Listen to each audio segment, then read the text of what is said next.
Welcome to Chillin' 101. We hope this video helps.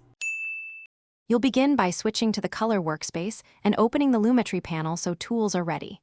With a clip selected on the timeline, set frame hold or loop playback to watch adjustments in motion. First, fix white balance and exposure in basic correction. This sets a neutral reference so later changes behave predictably. Once done, adjust contrast and highlights to restore detail. These first actions anchor your grade and reduce surprises during advanced corrections.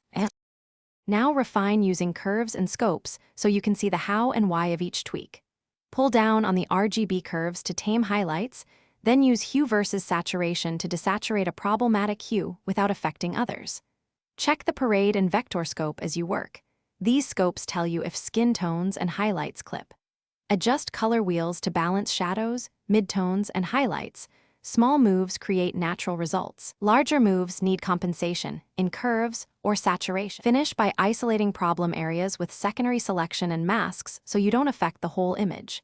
If you apply a LUT, reduce its intensity and blend with the original to retain skin tones, and render a short preview to confirm motion and temporal consistency. Export using your target color space, usually Rec. 709. Make sure export settings match sequence settings. Troubleshooting tip.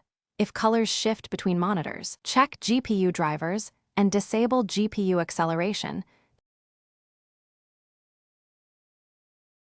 Thanks for watching. Consider subscribing if we helped you.